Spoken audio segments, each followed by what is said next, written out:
And the roots are here. The roots are the University of Hawaii. Just fascinating stuff.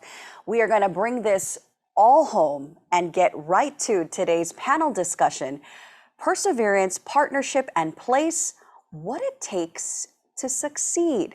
Now, if you have questions for our viewers out there, if you do have any questions, comments for our panelists, just feel free to send them in via the Q&A feature on Zoom.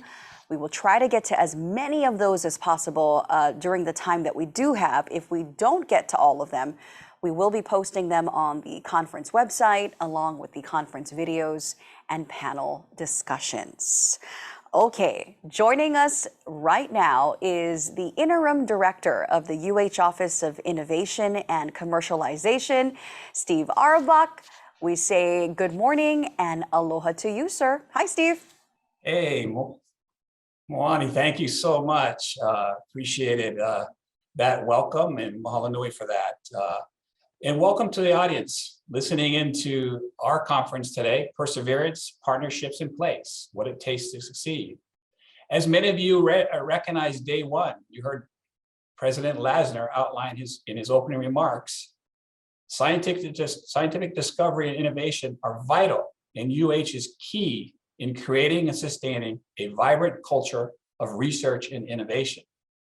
We also just heard from three fabulous researchers as they talked through their journey, whether it was a licensing path, a startup path, or a combination thereof, as they work with our talented licensing associates out of the Office of Innovation and Commercialization.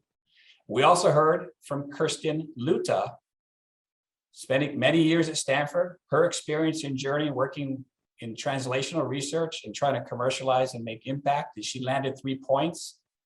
She also talked about how, from a venture capitalist lens, they invest and why they don't invest. And what we're going to do the next hour is we're going to spend some rigor and have a robust conversation with some key leaders in our community around innovation and entrepreneurship from the lens of their experiences. And before we jump to that, I want to share a little bit more. You heard some of this in the video, but one of the key assets here at the University of Hawaii, under the Office of the Vice President for Research and Innovation, the Solicitor Most, is the Office of Innovation and Commercialization. For those that don't know what we're up to, those videos are a little bit of it. Kirsten's talk is a little bit of it. But more importantly, if you think about our mission, it's how do we bridge connections and build partnerships between UH, the community, and the world, strategically advance discoveries, and inspire researchers, innovators, and entrepreneurs to create new opportunities for Hawaii and beyond. Yes, right here in our backyard. How do we commercialize those technologies? More specifically, we're fanatically focused on working to create deep tech and high growth ventures. Many of you heard me say that before, deep tech and high growth ventures, to diversify Hawaii's economy by leading the development of a robust innovation and entrepreneurship enterprise that address challenges and opportunities that face the world and us locally in our community. Now, moving to our talented panel. Like I said, the title of our panel is Perseverance, Partnerships in Place. And how does that contribute to successful and sustainable enterprises? And then what are some of the key characteristics of those startups and those folks that are in our ecosystem that create value in our community? We heard in day two the importance of place in our community and all of us being respectful and building resilient enterprises. We're going to spend time talking about that over the next hour as I tease out some questions. So first, what I'd like to do is I'm going to introduce the panel members. We have 4 folks with us today, and then I'm going to have each of them spend a few minutes introducing themselves and their journey. And so first, I'm going to ask Heidi Kuehnle, the founder of Kuehnle Agrosystems, to please share a few words. And you're on mute there, Heidi. Thank you. Thanks for this opportunity to be on this panel. My name is Heidi Kuehnle. I'm Chief Technology Officer of Kuehnle Agrosystems here in Honolulu. we develop microalgae-based ingredients for food, feed, and personal care. As a background, I've received my PhD from Cornell University, and I have over 25 years experience in plant-based product development, including some years as a tenured professor at the University of Hawaii and the College of Tropical Agriculture and Human Resources. Yeah, and Heidi's one of those that decided, you know what, the experience outside of the university as a faculty member and a startup is something that she's vibing on. So congratulations on that. We'll hear more about her experience shortly. Next up, Keoni Lee, Chief Executive Officer, Hawaii Investment Ready. Hey, Anoai Kako, Keoni Lee with Hawaii Investment Ready.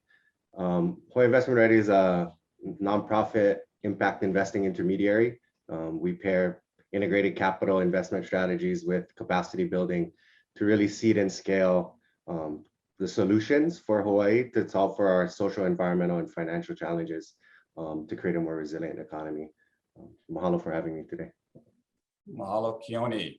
And next up is Olga Boric-Lubecke. She's a professor of electrical engineering here at UH Mānoa and also co-founder and president of Adnoviv.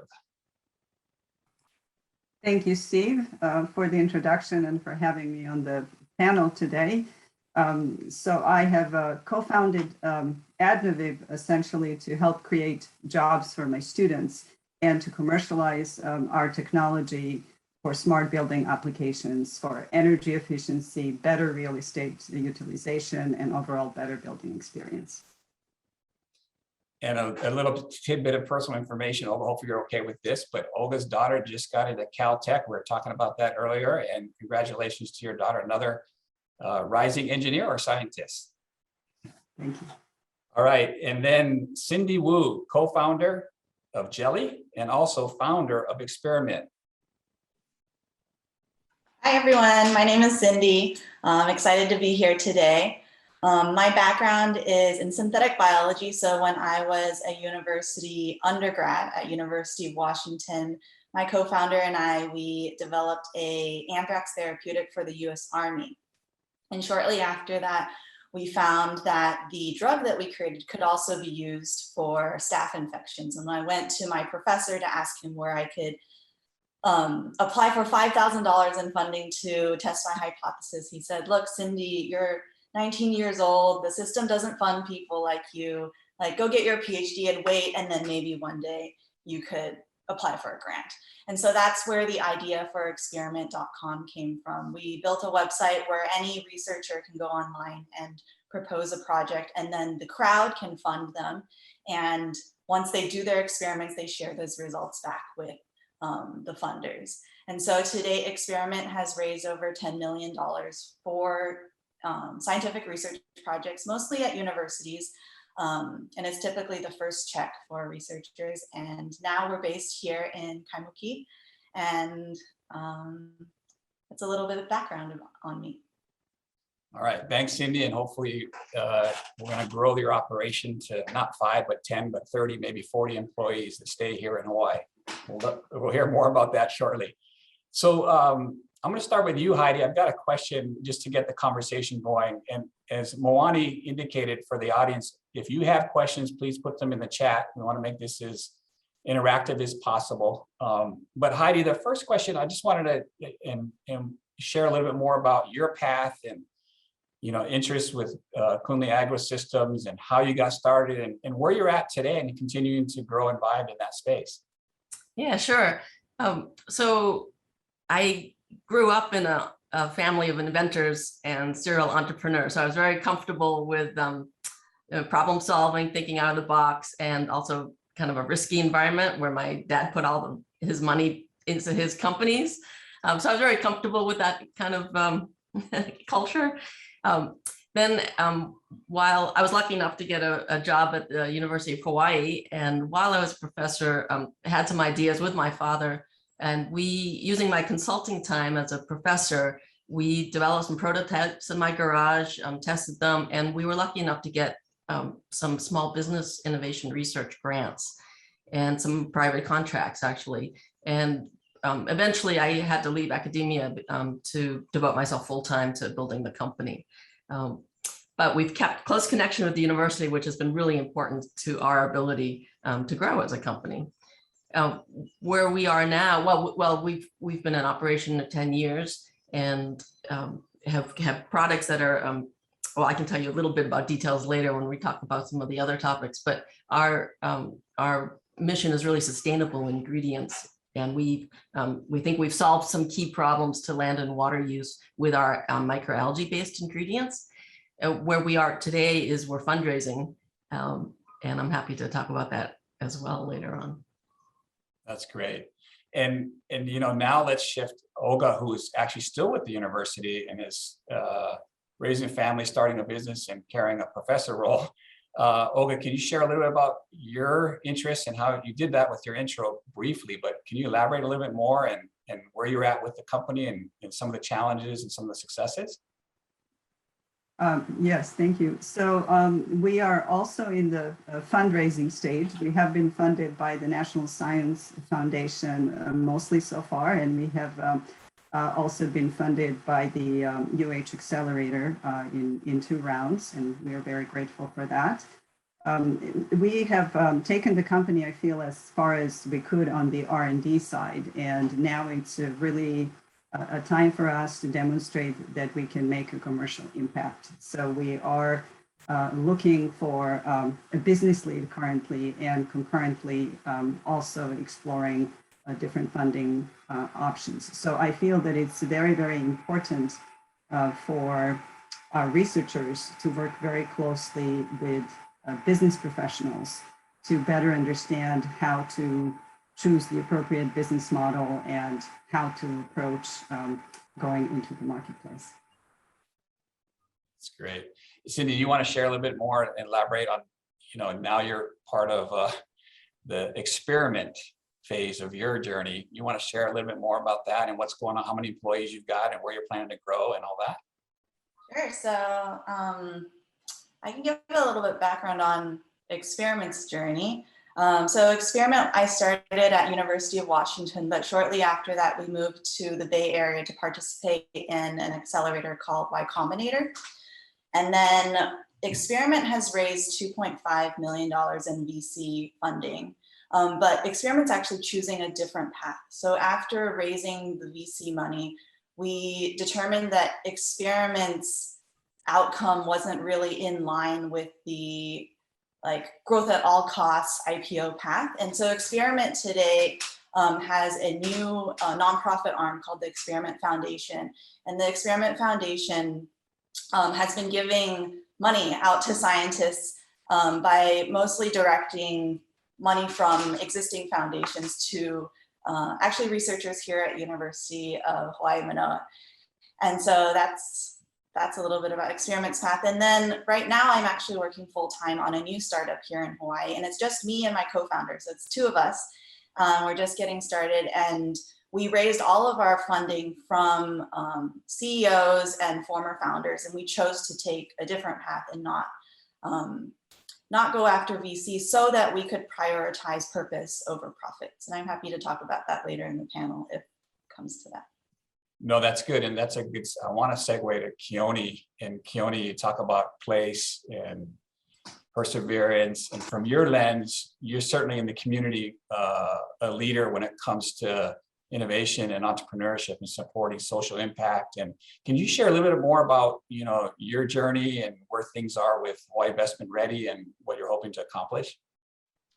Yeah, so I've only been with Hawaii Investment Ready for the last couple of years. Prior to that, I had been a social entrepreneur. I didn't know I was a social entrepreneur when we first started, but in 2008, I co-founded OEV TV. It was a Hawaiian language and cultural kind of media initiative. And through that journey, I really got to get involved and integrated and learn a lot about what was happening in community and some of the innovations that were happening on the front lines in community to address the challenges that people are facing, whether social or environmental. And it was a learning ground for me to really deepen my perspective and understanding and empathy and how and why problems exist, what's the interconnectedness of all these things. And through that journey of the Wavy TV and then co-founding Bye Bye Collective, which was another kind of social enterprise experiment, I really came to this intermediary role from the entrepreneur side. And 13 years ago, social enterprise was not easy to fund. And so when I hear Cindy talking about Experiment's journey and really aligning its intentionality with its path and how it's going to move forward, it just makes my heart sing, because it's holding true to that intentionality. And the struggles that we as entrepreneurs or mission-driven enterprises or impact enterprises have with capitalization is real, because the capital wants to go to these high growth, moonshot, disruptive type, big growth at all costs, like Cindy said. That's where the money wants to go, and where it has been heavily concentrated. But it's hard, right? It's like going to Vegas and rolling the dice and hoping you're going to hit the lottery. I think our approach with Hawaii Investment Ready and looking at the capitalization of some of these other innovations that may not be as high growth but have high impact, we have to be able to create the capital pathways to align the intention of these initiatives, the intentions of these founders, to where they want to get to, and really look at how do we invest from the enterprise or the demand side perspective, rather than saying, here's my investment thesis, do you fit or not? Do you fit my glass slipper? If you do, then I'll give you money. But rather like be a partner and walk with them on that journey, and really provide the capital and resources and partnership for them to succeed with the impact first. It was really good to hear Kirsten say impact in her presentation, because if that's the case with the research and technology that's coming out of the university, then we really need to be deliberate about how we get that to scale through capitalization. No, good for saying that, Keoni. And what I want to do with this next one, and I'll open it up, whoever wants to go first.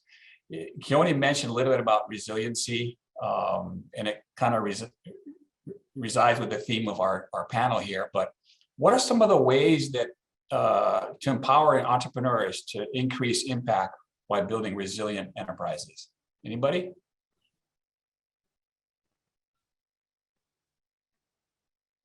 Yeah, I can talk about it. Go ahead. Heidi. Well, one of the best things we did, and I see Cindy had this experience too, was that we were invited to join a business accelerator. And that, for a Hawaii-based company, was absolutely critical to really leapfrogging our development, our growth as a company. And it's really because we needed that critical exposure of this tiny little startup here in the middle of the Pacific. We needed that exposure to get the word out that we think we have a really good solution to land and water use for, we have two lead products. One is a meatless protein, and another is replacing some synthetic colorants used in our food.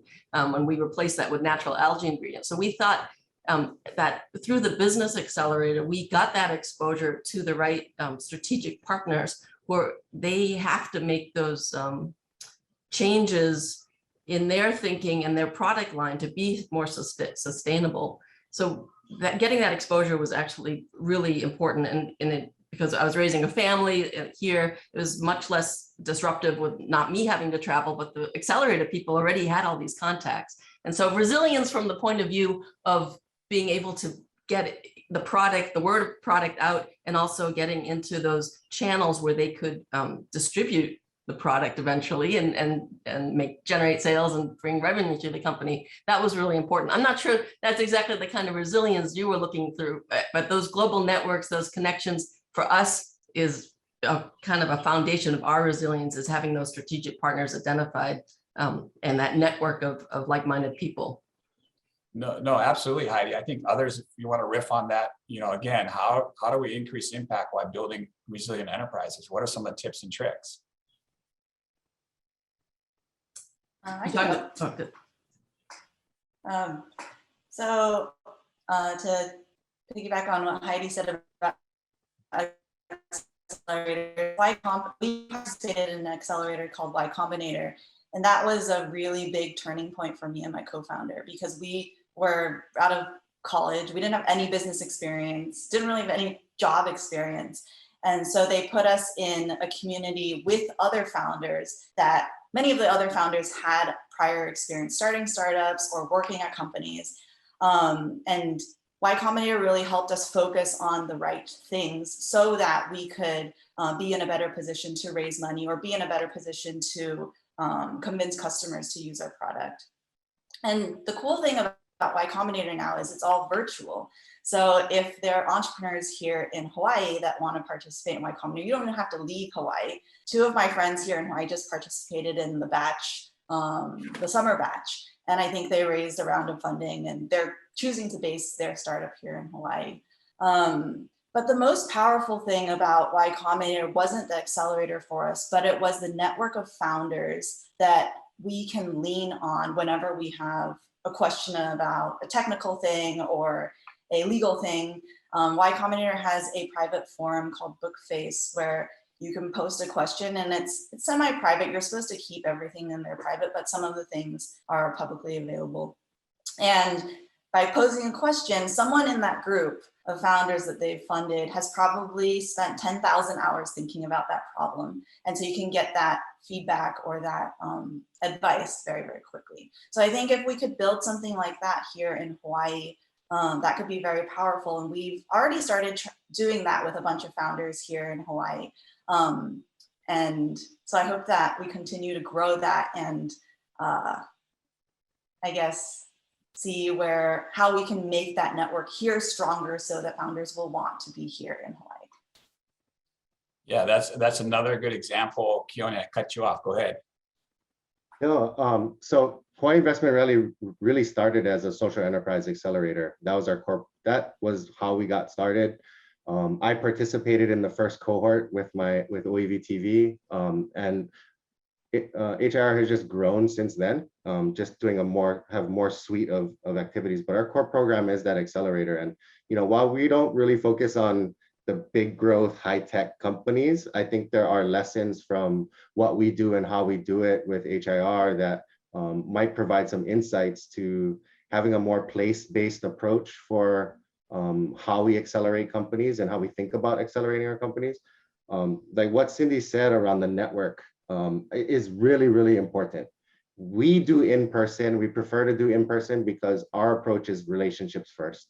And we're always thinking about how do we uphold the quality of our relationships and strengthen relationships in the ecosystem, because relationships create resiliency, right? And so if we get out of this mindset of transactional and, at 10x and all those types of things and, think a little bit more broadly about, okay, what are the relationships that are important to us? Then we start to build in more lasting value creation. And one of the things that the enterprises that participate in our program always say, like what Cindy was talking about, is you have this network of expertise and support that you didn't have before. It's very lonely to be a founder of an enterprise. Like not very many people can relate to the challenges and struggles and stresses and fears that you go through with raising capital, covering payroll, growing your company. Like it's lonely. And so to have others who share, like misery loves company, to have others and have a network of support who understands your challenges and who can offer really insightful kind of perspectives or experiences that they've had or connections that they've had is invaluable to creating these types of resilient companies, especially for founders of color, right? Founders of color don't have the network and the access and the privileges that a lot of counterparts entrepreneurs have.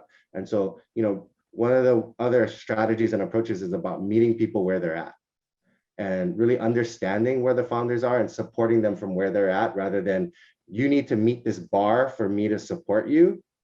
And if you don't meet it, then I'm not going to help you. It's kind of taking a flip on that and really supporting the entrepreneur from where they are. And that's the kind of approach that I think we need to see more of in the accelerator and incubator space. Yeah, go ahead, Olga.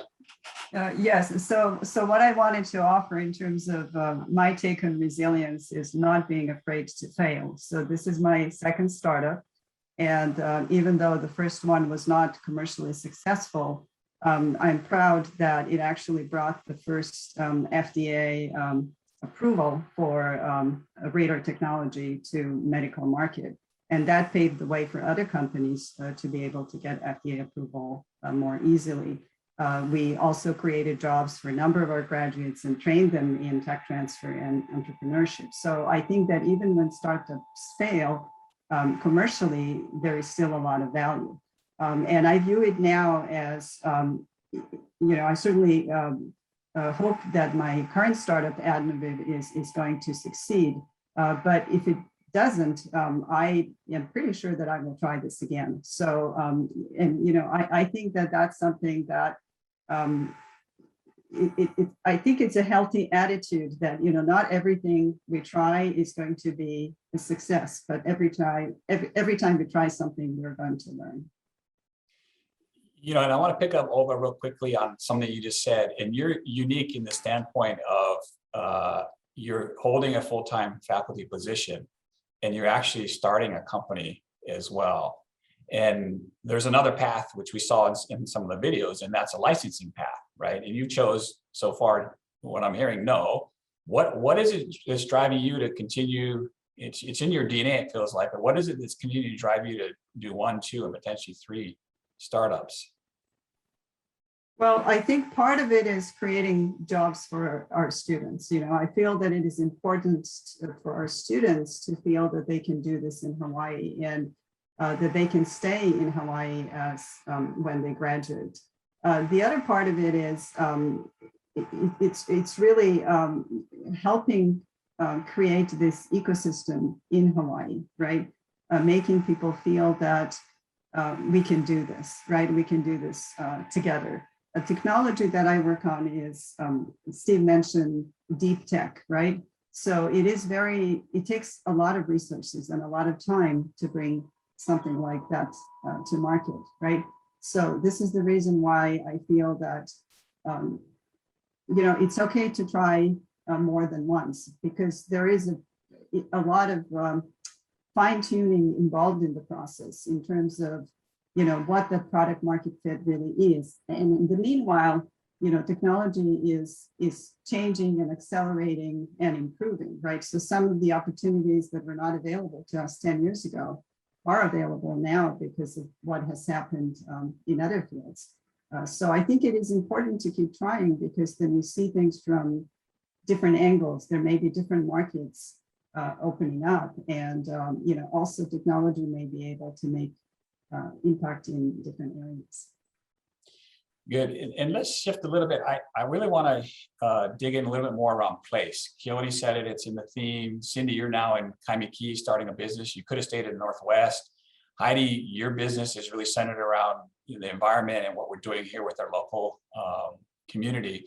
So let's spend a little bit around what is unique about Hawaii that can set us apart from others, and why we can build resilient social and economic enterprises here in Hawaii. Let's talk about place for a minute. Anybody want to go first? Well, I can be really honest that we moved here because my co-founder likes to surf. Yeah. And a lot of other founders from Silicon Valley have also moved here because they like to surf. And so that's not something that many other places can offer. And it is, I really think that the ocean and that space is a resource that maybe is not, maybe we undervalue it, or we don't talk about it because it doesn't seem so obvious. It's not like capital, like money or free office space or whatever it is. But I think it's the ocean, and there's something else in the air here in Hawaii that I haven't really been able to describe that allows us to build the company that we're building now in a way that, so I mentioned earlier that it's really important to us that the profits of the company serve a purpose. And I think if you try to build a company like that in Silicon Valley, it's just harder because everyone else is chasing something different. Good. Other thoughts on this place? Yeah, I could talk a little bit.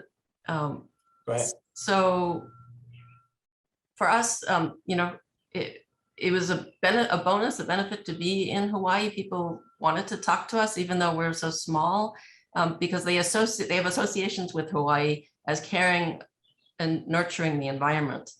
So by default, that they came in with that understanding that we take this seriously. So for our sustainable ingredients, that door was opened, I think, partly because of being in Hawaii. And then I can talk about the price of paradise.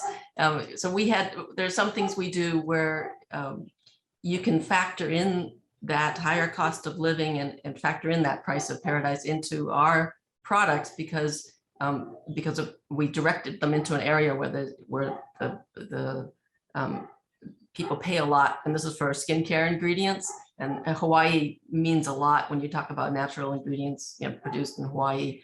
So we can actually have some profit that we can plow back into the company from ingredients like that. Some of the other pipeline ingredients are less from manufacturing point of view, are less suited to Hawaii, but the purpose behind those ingredients is certainly benefited by the fact that we did everything here in Hawaii.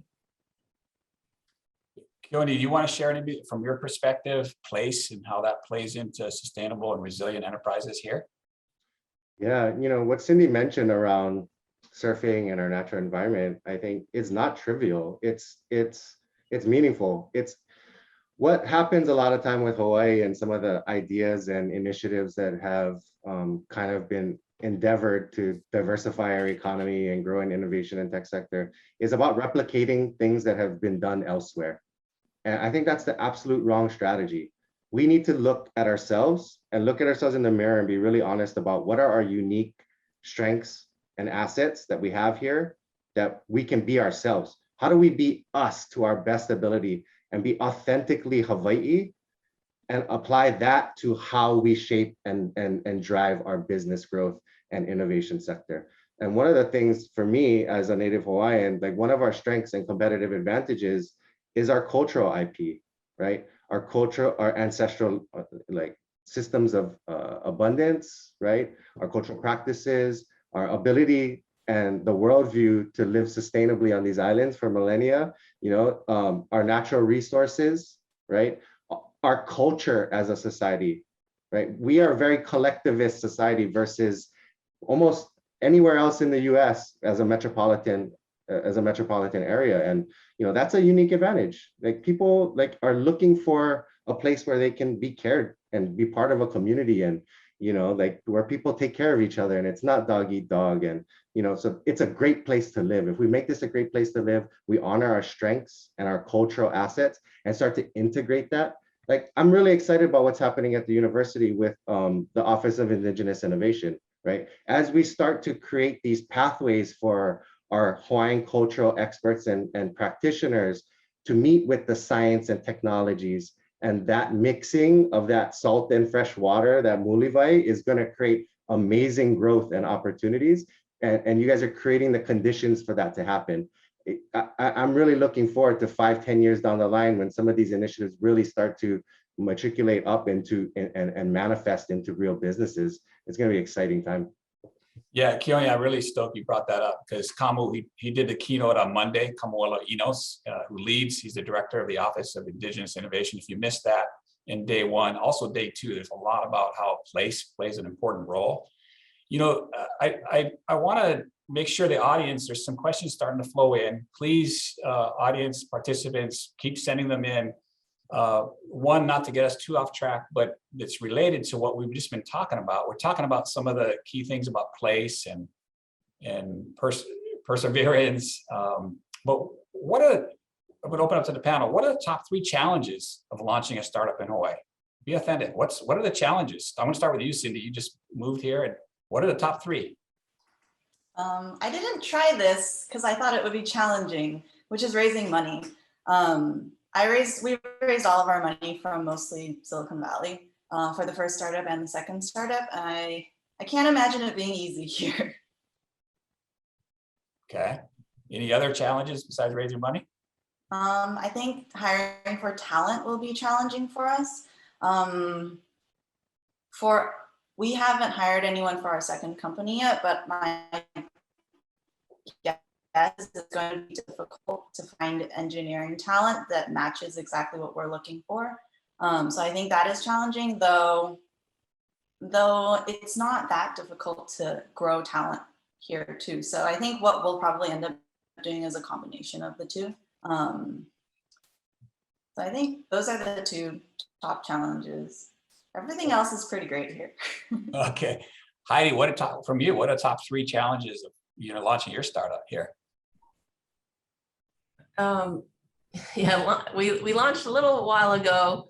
So the launching wasn't that hard because of the SPIR grants and the STTIR grants and the support that we got from the HTD, the Hawaii Technology Development Corporation, and other state institutions, really supportive in advising us. Actually, the challenge is, since we're a little more developed, the challenge is really having the runway to get to the sales or the revenue generation. So we have global corporations who want to adopt our solutions, but it takes time for them to integrate into their business operations. And so having the cash runway and also the dedicated staff that's going to stick with this transition period of getting into the commercialization part, that's our current challenge. Is just that the runway and keeping that staff motivated to hang on until we're across the finish line. Yeah, Keoni or Olga, and maybe it's not launching, it's sustaining. Yes, so yes, I can share my experience as well. So I would say the number 1 challenge for us has been to find the right, to build the right business team, because I don't feel that even if I had all the time in the world and if I took a leave from University of Hawaii, I don't feel that I have the expertise to really bring our technology to market from the business perspective. So that's something that we have been struggling with, is really finding the right fit, identifying the right team who can help us with that transition. And we do appreciate, as Heidi mentioned, also the help from HCDC in various forums, and also 2 rounds of accelerator that we went through. It has certainly helped, but we are not quite there with that respect, right? In terms of staffing, we're fortunate because being a spin-off from the university, we have access to our students, so we can recruit them as they graduate. So it's kind of a win-win for them to have jobs in Hawaii and for us to be able to recruit qualified people. So on the technical side, I feel we're pretty well armed. On the business side, again, we're still struggling. And I imagine that raising VC funding is going to be difficult, but we're not even quite there yet. We're still working on polishing that product market fit. Another challenge that I see is what Heidi also mentioned is the scale up.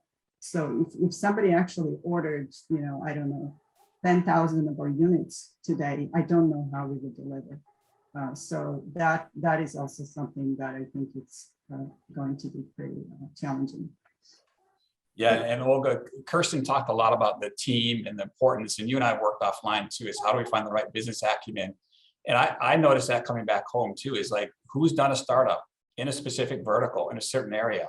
Who's actually true grit their way through and been successful, that's in our backyard, in our community, that's willing and has the time to do that. And having a robust bench of players that we can call on, I think is a key gap. Keoni, you were going to say?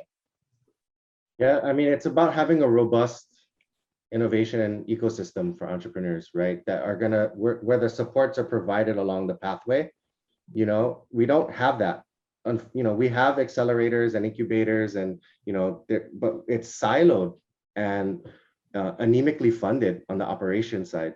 A lot of these startups and a lot of us in the accelerator incubator space, we can't cover our operational expenses and overhead on the carry, or it's an unrealistic model. And so we need the funding to support the incubators and the accelerators in this early stage, to support these founders and provide them the resources to get to a place where then the big capital can start to really flow where it exists, right? And so thinking about how do we move through that phase, if you don't get research grant funding or these support grants through the university or whatnot, as a founder, the cost of living here is a real barrier to getting a company started, right? Because it's like, how do I take the risk of putting all of my energy and effort into growing this thing when I just like barely making it, right? Maybe I can go live with my parents for a little while, right? Or, in my case with starting Wavy TV, I had saved up money so that I didn't have to take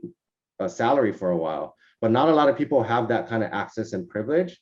And so how do we be intentional, knowing that, you know, founders of color are really solving some of the most pressing problems because they have lived experience.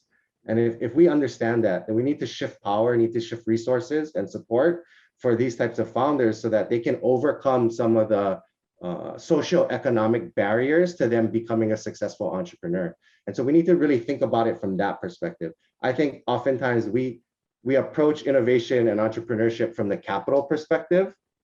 And if we continue to only do that, we're going to continue to get the same kind of results in our economy, right? Because it's about the profit first, it's about the return.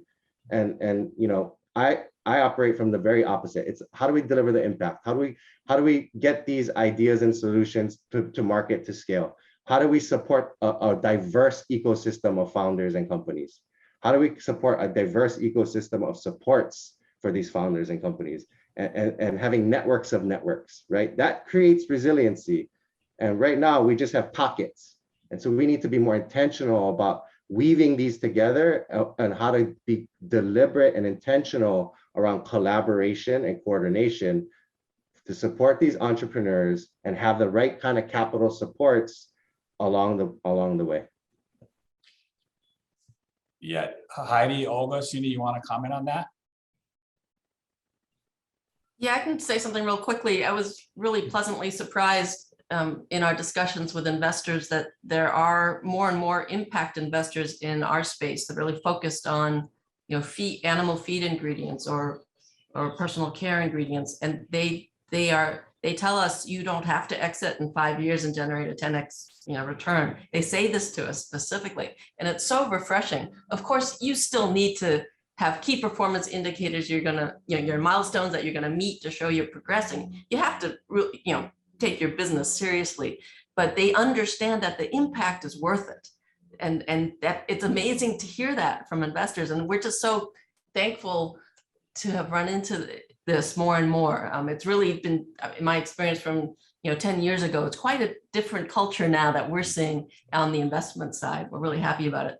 And then just one other comment on team, if I can. I just want to relay one experience. We're talking about, is there enough talent in Hawaii to staff our companies? Well, we took the plunge and hired a CEO who does not live in Hawaii this past July, and it's worked out wonderfully. We've never met this person in person. And so we've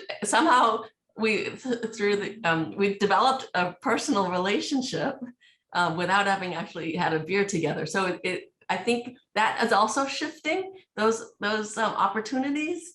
I feel like I have a personal connection with this person, even though I've never breathed the same air as them. Well, that's an interesting factoid. I don't know. Cool. So, the last couple of days we've talked about the importance of culture and science, and I want to touch upon this. Keoni and Olga mentioned this. I think Cindy, you did as well. What are some other strategies that can be used to ensure Hawaii has the infrastructure to drive innovation? State resources. Keoni, you talked about siloed private industry with some of our local companies. What are some of the strategies and tactics we can use to ensure that everybody's leaning in and supporting the infrastructure?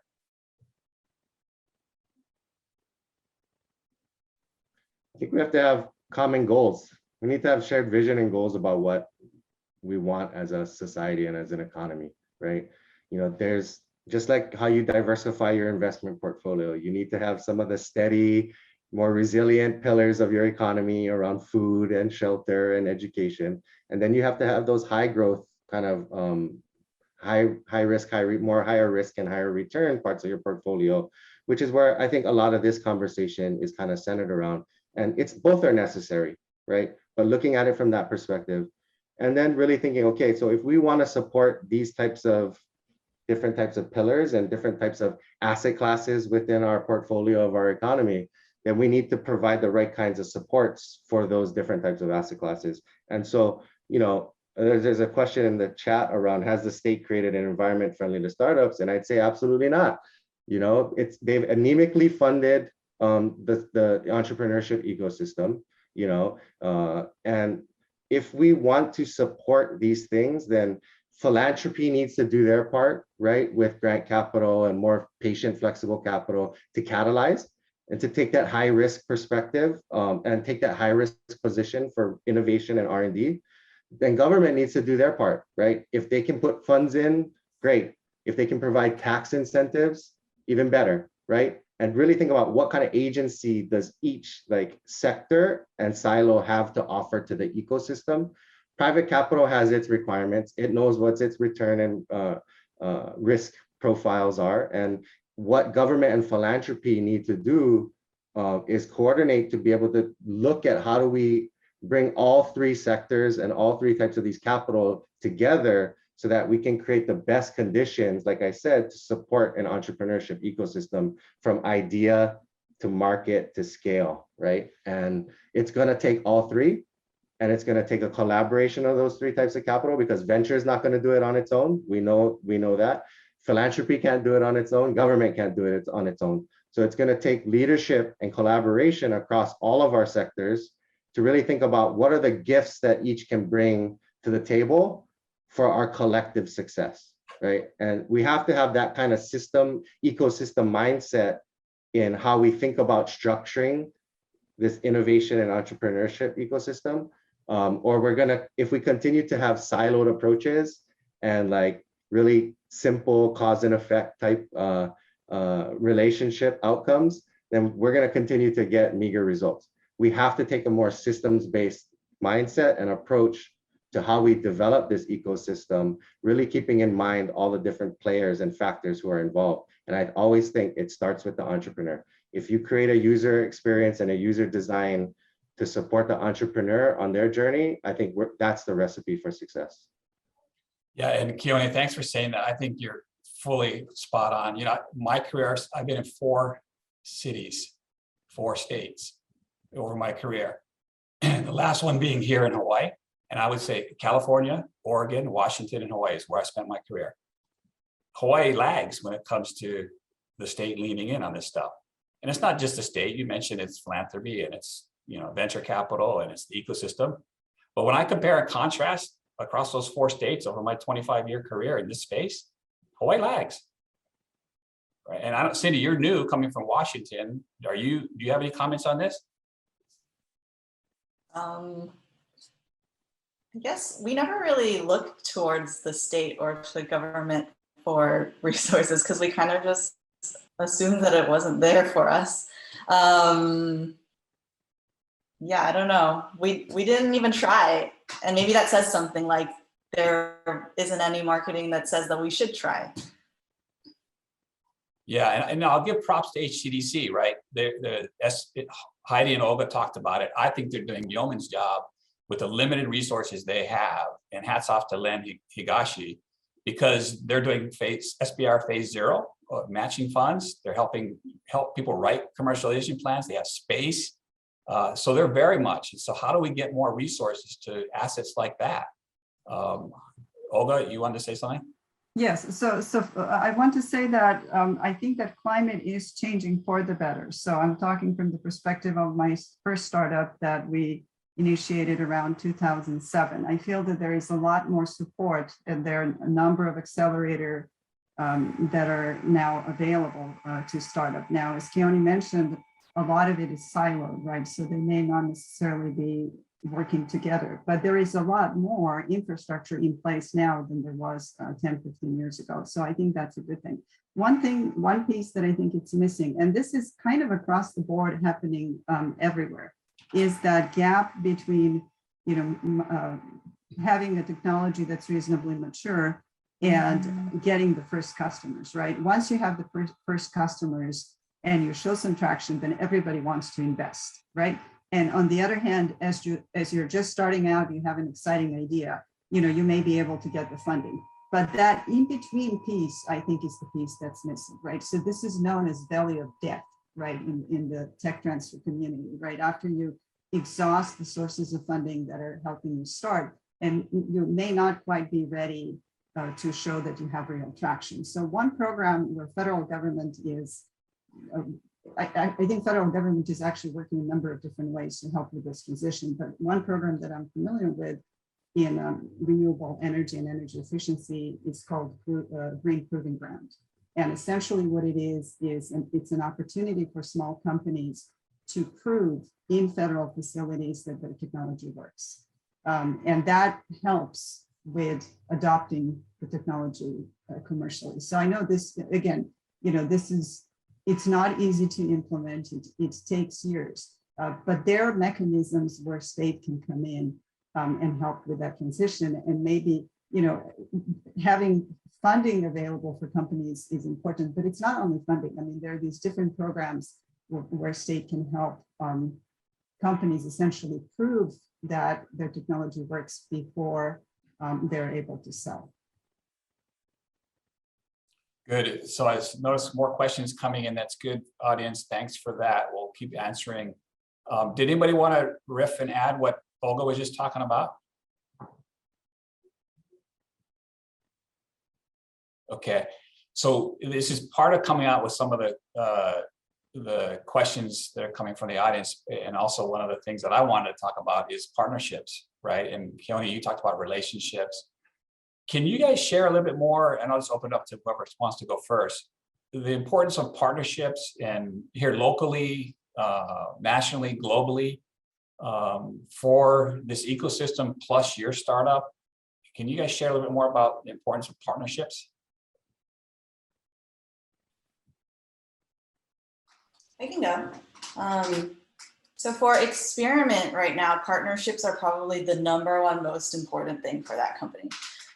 We've partnered with the Schmidt Marine Foundation, mostly partnering with large philanthropic organizations.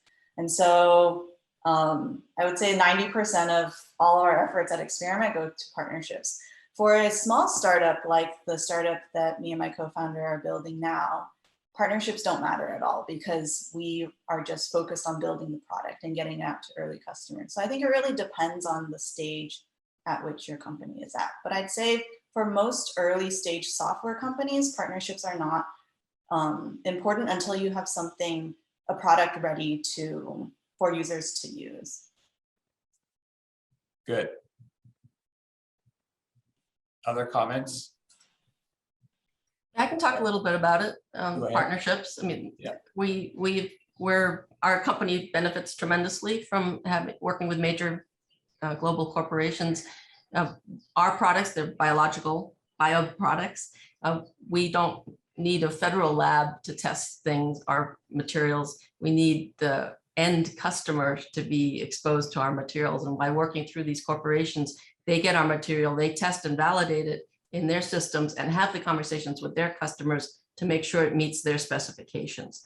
So we don't have to pay for any of that. It's a win-win situation. So it's been those partnerships, global partnerships, have really been key to getting our products out there and getting them to move forward. And also just to say, well, how do you get those partnerships? I did mention the Business Accelerator, which made a lot of introductions, but also we had some issued patents, and that really opens the door, having some unique differentiator that people will want to talk to you. Good. One of the other questions came from in the chat as we're talking about partners is what's the best way for Hawaii startups to partner with UH researchers and faculty? Olga, I'm going to let you answer that one first, and then I'll weigh in. So let's say that somebody's interested in partnering with the College of Engineering. What's the best way? Well, I would say talking to faculty directly, right? I'm assuming that this comes from the business who may be interested in an innovative technology, right?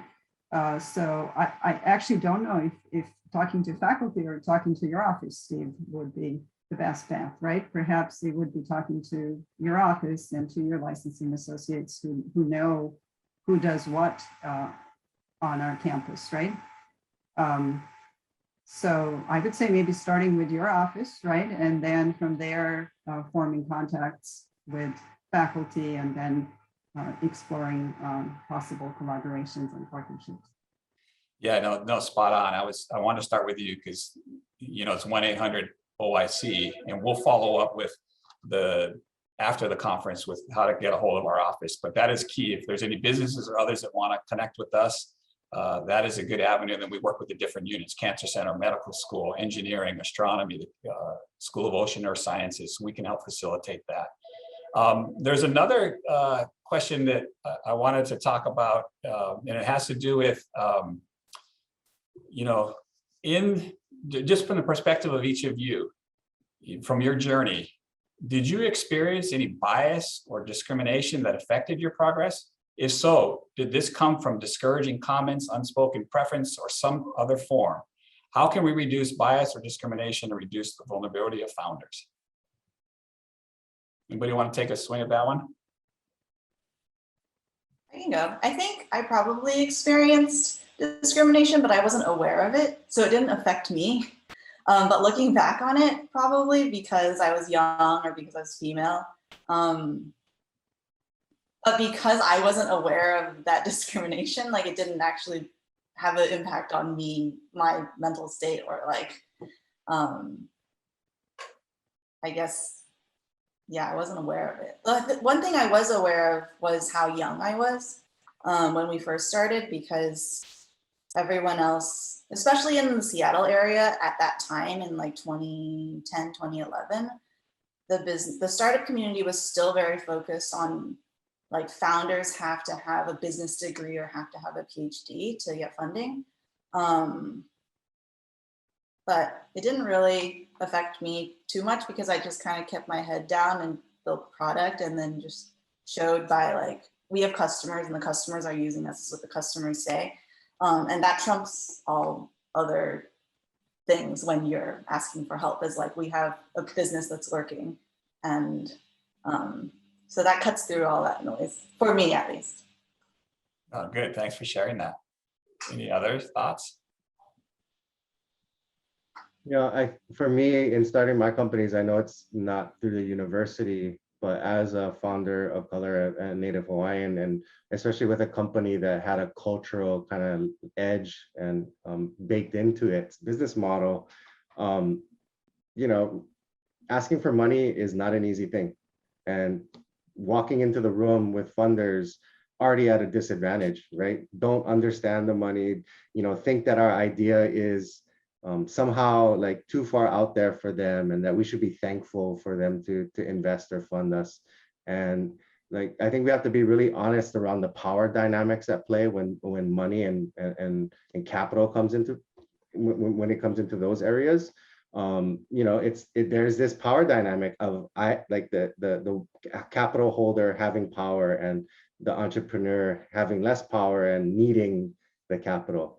And I think what we're starting to see now is, with some of the social justice movements and kind of consciousness growing, and even the intergenerational transfer of wealth, we're starting to see this shifting consciousness in the capital markets. Impact investing is kind of the leading edge of that, but we're also starting to see a lot more it manifesting in different kinds of ways of understanding and reshifting and rebalancing the power dynamics at play with wealth. If you haven't read the book Decolonizing Wealth by Edgar Villanueva, I highly recommend that read. And what we're talking about here is intentionally rebalancing that power. And I experienced like asking for less money than I thought we needed, because that would be the only way that I would get funded.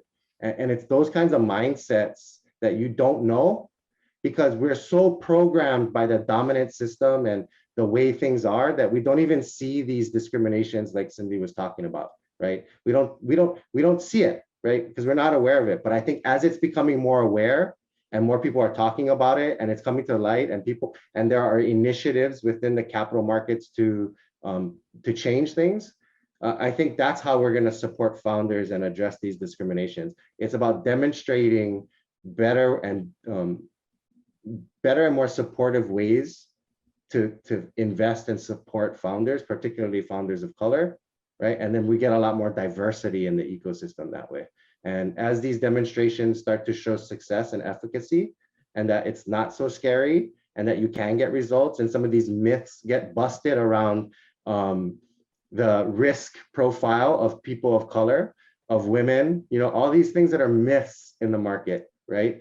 That as these start to get busted through demonstration, I think we're going to start to see the playing field get leveled even more. Good for that. Yeah, and any other comments or thoughts about this question? Olga, you were going to say? Yes, well, I can chime in from women in engineering perspective. So I think this is true of most underrepresented groups in any field.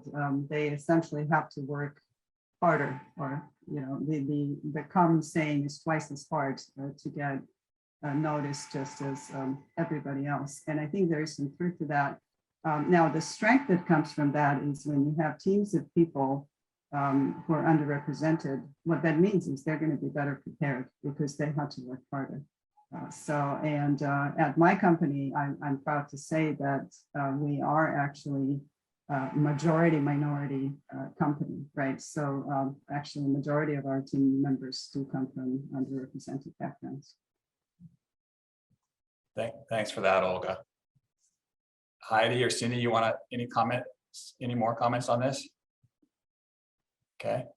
You keep the questions coming. I'm going to start making my way through the questions. We got about 15 minutes or so left, and there's questions that are coming through. There's another one, Cindy, for you. You talked about partnerships and private foundations partnering with Experiment and .com and supporting ocean research. Is there an example that includes a UH researcher or researchers that you can share and describe any impact? Yeah, right now we have a grant called the Ocean Solutions Grant on experiments funded by Schmidt Marine Foundation. And so any researcher that's working on oceans can apply, and Experiment Foundation will give you up to $5,000 right when you launch the project. And so we have, I'll put one of the projects in the chat of a researcher at UH that I think maybe has already been fully funded, but last time I checked was like 78% funded or something like that. So I'll stick that in the chat. Thanks for that. Okay. Another question. I'm going to do round. I'm going to start with you, Keoni, and then we're going to ask everyone on this one. What is the one thing you're looking forward to in 2022 for your business or your operation? We're going to be launching our 5th cohort in February, and it's like I've been talking about, it's a systems-based approach, and it's going to be a food system accelerator cohort and food system infrastructure more specifically.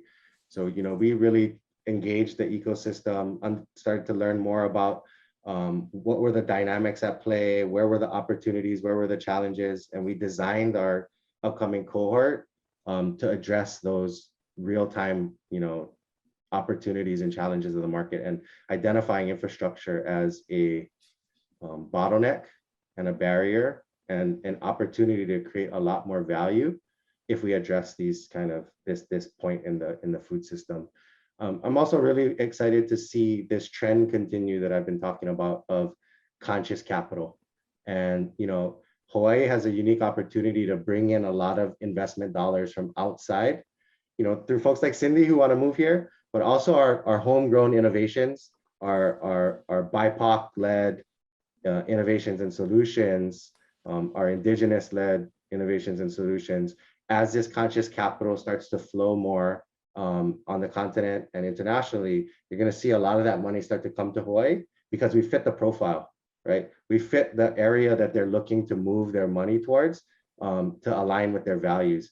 And I think the more that we, as Hawaii, speak from a place of values and our intentionality, I think the more investment capital that we're going to bring in from outside, it doesn't, it's hard to think about it that way. You always think about what's the best product or what's the most disruptive idea. But I think right now, this growing desire to invest and move capital in alignment with values is something that we as Hawaii really need to look at as how to bring in external dollars to here, because that capital exists and it's growing. So we need to really look at how that market is shifting and start to shift with it and really be confident in being who we are as Hawaii and not try to be something else. I think it would be like the more that we can be authentic about who we are, what's important, our values, why we're doing these things, I think the more successful we're going to be to attract outside capital to Hawaii. Right on. Dig that. Hey, Heidi, how about you? 2022, what is the? Yeah, I'm really looking forward to 2022. First, closing our Series A investment round. Also looking forward to then hiring some key people that we would like to bring on board.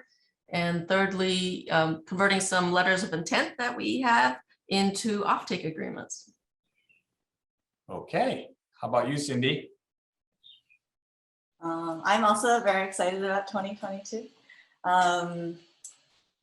For us, we're going to be launching our product for the new startup. It's called Trunk. It's a reference manager for research scientists that replaces like a Zotero or a Mendeley.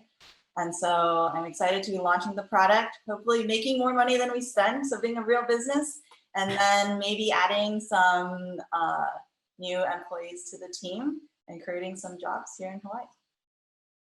Right on. And Olga? Well, I'm looking forward to meeting our first batch of conscious, impactful-minded VCs. Okay. And as a moderator, I'm going to tell you what I'm excited about. So my chance. So many of you know, if not, we were the recipient of a EDA, Economic Development Administration Award. It's a 3-year award. And so in 2022, we're launching. Arif mentioned in his video this Innovate to Impact. So we're launching, new name coming out, but a program we're really going to be focused on deep tech and high growth, working with faculty and researchers to help them translate that research from idea to market. And more specifically, don't think of it as like an accelerator.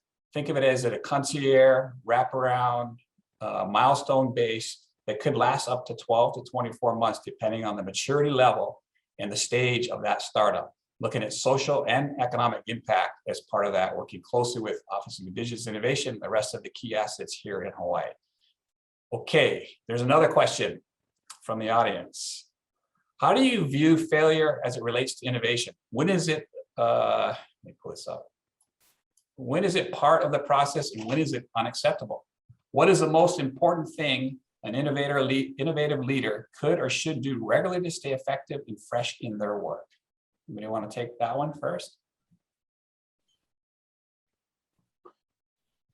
For us, I think failure is part of the process. It's really important to recognize if something's not working and to learn from it. And I think if you want to be effective as just in anything, like to quickly recognize that, learn from it, and then change. That's probably the most important quality that I look for in new founders is like, can you recognize when something is not working? When it's not working, can you fix it really quickly, or can you try something new really quickly? Because if you can't, then you get stuck. You get stuck in limbo, and then eventually you run out of time because you'll run out of money. Okay, other thoughts? Yeah, we went through that too, made some mistakes, ran into some roadblocks, and we realized you have to be nimble, you have to be responsive, sometimes even change your direction. That flexibility is key to success, I think.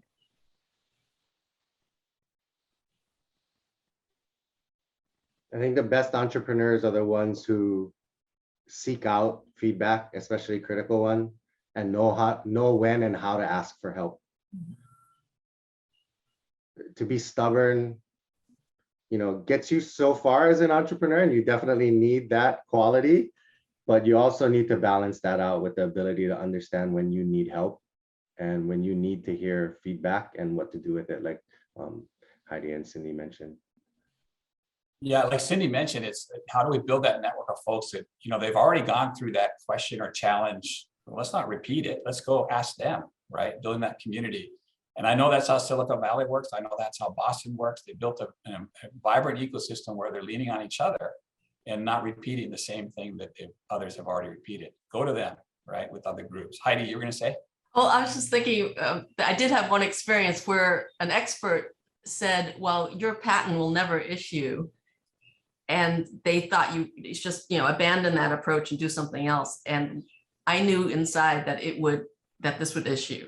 And so I stuck with it. And so sometimes you don't don't, you know, you have to listen to yourself too, in making some of these decisions, putting your ego aside, but just listening to that. And so don't always think that the experts or the outside mentors are 100% correct. Good. Yeah, I definitely agree with Heidi on that. It's to always remember that you know your business better than everyone else. Like someone might be an expert that has 20 years experience and they come in, but they've only spoken to you for like 15 minutes. And so it could very well that their advice is, it could very well be that their advice is wrong. And so at that point, I think another skill that I think I learned maybe late in my entrepreneurial journey is to gracefully tell people you disagree and then just move on. There you go. I also think, from the ecosystem building perspective for an innovation ecosystem, we need to have more room early on in that pre-soil, pre-seed, seed area of innovation to allow room for failure, right? To have enough capital and supports and opportunities to allow for failure so that, innovation like goes hand in hand with failure, right? And so we have to allow room for failure. We have to design for that in the ecosystem. We need to resource it. We need to learn from it, right? And integrate it into part of how we're gonna build this ecosystem. Okay. No, good. Thanks for that, Keoni. One more question, and then I'm going to wrap with a final ask of the panel. So it sounds like a lot of investment funds come from places outside of Hawaii or from new folks who move to Hawaii. Are there any efforts to build networks or bridges with Hawaii people or interested people in places like Silicon Valley and other vibrant ecosystems?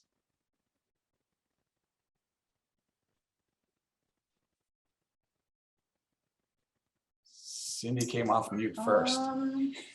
Cindy, go. No, I mean, I don't know if there are any official networks that are being built, but if you are an entrepreneur in Hawaii and you're building a business that is working, people will throw money at you. It doesn't matter where you are. If you have a business that's growing, if you have a business that has lots of customers, like you're not going to have a problem raising money. I think the hard part is for founders that are first getting started where they don't have anything built yet.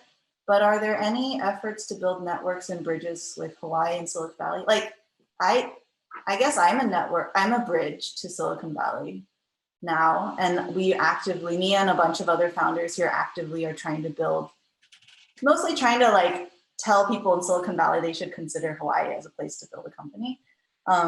But I don't consider anything like official, like there's no organization behind it, official organization. This is where I think intermediaries come into play. So, I'm part of international and national impact investor networks, right? The other intermediaries, Blue, Elemental, Celtic Ventures, Purple Maia, right? They all have their networks too abroad outside of Hawaii. And it's the intermediaries can play that role, just like how your office, Steve, is the intermediary for all these pieces in the university. Intermediaries play that role, right? And we can create those bridges and networks and be able to facilitate. It creates a lot of efficiency, right? So that the entrepreneur doesn't have to go and try and find it all on themselves. They're trying to build their business. If we support the intermediaries and this network of support, then we'll have those bridges, right? There are also VCs that are operating in Hawaii, right? Like Donovan Kealoha has ties to Silicon Valley as a VC, so he's a bridge. So they're out there, and I completely agree with what Cindy's saying. If you have a great business and you have something that's demonstratable, the capital is going to find you, right? It may take longer or maybe harder, but these networks can definitely, and these intermediaries can speed it up. But capital is going to find you if you have a great idea. It may not be the best terms for you. You may get better terms somewhere else, but it's there. Capital is hungry. It wants to move. And if we are intentional in our ecosystem building around creating pathways for it to flow to the right places, to connect the right sources of capital with where they're needed, where the terms make the most sense, where it's going to support their success, then those are the pathways we need to really start to be intentional about carving so that we can flow the capital more efficiently. Right on. And we can hit Kirsten, who you heard earlier as our keynote. She may have a different perspective. We can get those for the participants post-conference. Or did you have a thought, Kirsten? You just popped in real quick. No, I mean, in general, I just, like I'll say throughout the entire panel today, all I was doing was just nodding my head with everything everyone was saying about talent, about, you know, working with your local ecosystem. But these days, that's, again, nothing's just local. It's all global. So, all the materials are there. All the materials are there to build this. So this has been really terrific. Good. Good. All right. So I'm gonna close with asking each panel member, including you, Kirsten. We're going to bring it home with a question, and it's a call to action. So I'll start with you, Keoni. Can you provide a brief takeaway, more specifically a call to action for our community? Collaborate, collaborate, collaborate. Get out of your silo, build networks. We need networks of networks to create a diverse, strong, resilient ecosystem. So to the extent that you can get out of and build relationships, build collaboration, stop thinking within just your silo, look at solutions from different perspectives, collaborate, collaborate, collaborate. Okay, call to action for our community. Heidi. Well, I guess I would say we have to act immediately on tackling environmental global challenges here at home and globally. And you can't just talk about it anymore. You got to do it. Okay, how about you, Cindy? I think what Keoni said resonates. I think if you are an entrepreneur or if you are a founder or you're operator, to organize together and figure out how we can help each other. And then if you are a funder, if you are a foundation, a VC, or angel investor, just give founders money. If you give founders money, they'll do good things with it. Okay, thanks for that, Cindy. Olga? Well, I agree with everything the panelists have said, and all I have to add is if you have a great idea, don't be afraid to start a company. Just go out there and give it a shot. Okay, and Kirsten?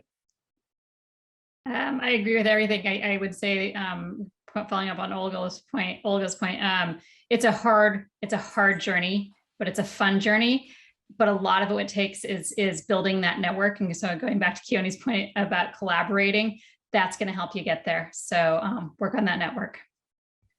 Right on. Well, you know, it's kind of a bummer we're ending here, but I am getting the hook that we've got to end. But I'm going to close with a comment, and then I'm going to tee it back to you, Moani. But so riffing off of what we were just talking about, this is very important for our community. From my lens, all of us must be committed to setting and leading the innovation agenda and encouraging support and nurture creativity, ideation, social and impact building through disruptive innovation with a deliberate intentional focus. And Keoni talked a little bit about this: culture, science, and the whole of the community spirit. We do that by collaborating, partnering, and working through tough issues. With that, I'm going to bring it to close. Mahalo for joining us. Many thanks to Heidi, Keoni, Olga, Cindy, and Kirsten for your leadership and taking time out. Some of you missing classes, some of you missing deals, some of you missing other important activities. But I appreciate you taking time out of your schedule to be with us here today to help drive Hawaii to the next level of innovation and entrepreneurship. Back to you, Moani.